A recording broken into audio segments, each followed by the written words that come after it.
start by thanking everybody who sent questions via personal message or comments. Today, I'll just answer 5. And if I have another opportunity, maybe we'll answer the rest. Start na natin, okay? First question would be this. Sabi dito, how do you fight shyness and stay confident in front of the camera? At some point, I don't fight it anymore. Nahihiya ako, pero go pa rin. When you think about it, you have a mission to fulfill eh. Meron kang dahilan kung ba't ka nandito. And I always think about the mission instead of myself. And when you think so much or you overthink about yourself, like, what will they say about me? How do I look? What did I say? Or how did I say it? Lahat-lahat ng yun, mas lalo kang mako-conscious at mas lalo kang mahihiya. Just keep on doing it. Ulit-ulitin mo lang siya. Eventually, masasanay ka. Eventually, you'll start caring less about all of these things. Testimony ko, nung una, when I started posting videos, grabe ilang beses ko siyang pinapaulit-ulit na panoorin. I criticize myself a lot. Now that I keep on doing it, maybe this is also one perk of the 100-day challenge kasi I've been doing it for how many times and pansin ko talaga na bumababa yung self-consciousness, yung super conscious sa harap ng camera. Next, tipid tips or budgeting. For me, recently, medyo binago ko na yung question. Instead of asking, paano ba makakatipid? Ang tinatanong ko na ngayon is, paano ba makakasiguro na walang nasasayang? Kasi I think that is a more important or a more beneficial question for me. Because it can also happen, di ba, na nakatipid ka nga in buying a certain item or certain food. Pero at the end, hindi naman siya nagamit, hindi siya nakain, hindi siya naubos, nasayang lang siya. So, even if you spent less money, it was not beneficial for you at all. I was actually reminded by this, the story of Jesus feeding 5,000 men, di ba? And more actually at that time. He fed these people with 5 loaves and 2 fishes. Tapos, at the end of it, nakakain lahat at sinabi niya sa mga alagad niya na pulutin lahat ng tira. Sabi doon, let nothing be wasted. Na-realize ko talaga na Jesus can bless us abundantly, but He is really concerned about being wasteful. So, hindi dapat tayo maging maaksaya. So, what do you do now para makita mo kung saan yung mga aksaya area or kung nasan yung mga bleeding spots sa budget mo? For me, I track my expenses. Medyo matrabaho siya sa una, but when you get used to it, okay na. I use an app on my phone. Actually, I'm using my phone to film. So, I use an app and I record everything. So, pag sinabi ko, how much did I spend for groceries this month? Or how much did I spend in takeouts or whatever? Kung ano man yung mga yun, I can get the number. And from there, you can be transparent with yourself na, ganito pala kalaki yung ginagastos ko. And you start to think, tama ba to? Is this reasonable? First and most important thing about financial planning or budgeting is awareness. Kailangan alam mo saan pumupunta ang pera, magkano ba talaga, so that you can be realistic in setting your plan. Believe me guys, even me, I'm still working on this.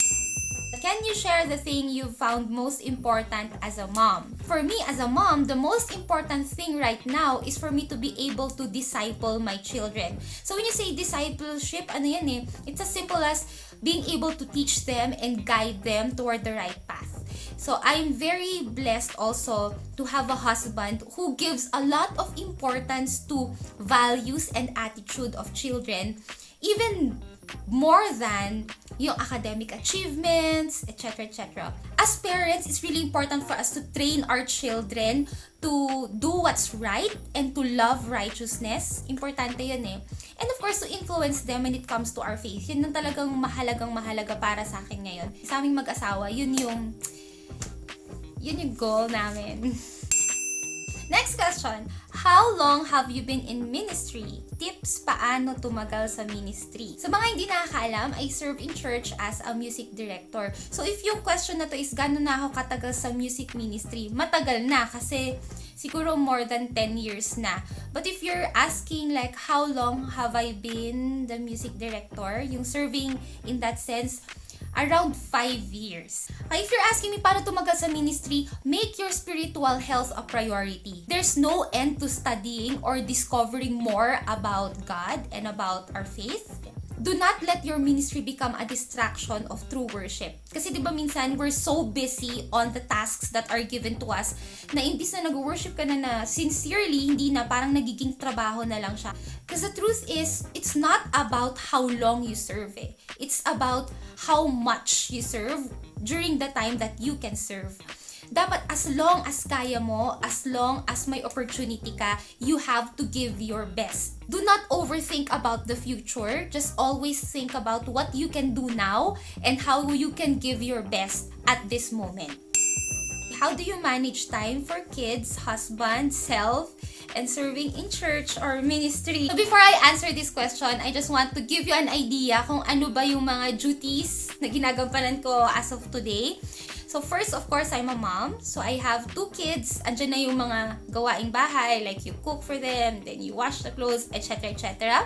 And then kasama din po dun yung homeschooling. So, hindi po sila naka-online class, kundi kami mismo dito sa bahay, we do the schooling. Yeah, so I teach my kids. I have 1 in kinder and I have 1 in grade 9. So I'm currently a preschool and a high school teacher.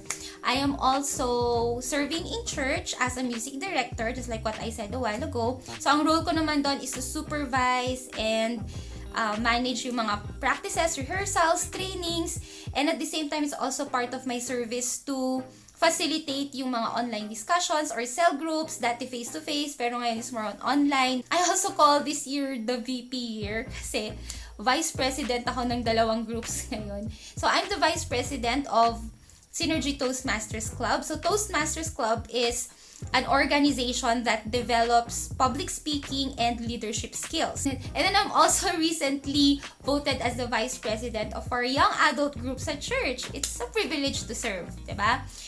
Another one would be this one, YouTube. So I'm also busy in YouTube. I edit, I film, I post, I plan, I do everything for this. What else? And of course, meron pa yung mga duties ko as a wife and of course sa sarili ko and etc. and all other stuff around that. Ayan, so how do I manage my time? No, my answer here has to be routine. Sobrang importante na may routine, especially when you have kids. For me, managing my time is somehow equal to managing my sanity. You have to make a routine and respect that routine. My tasks are basically lined up. Merong daily, merong weekly. When you have a routine that your kids know and the whole family knows and are aware of, mas magiging smooth talaga lahat. For sure, hindi naman 100% nasusunod to 100% of the time.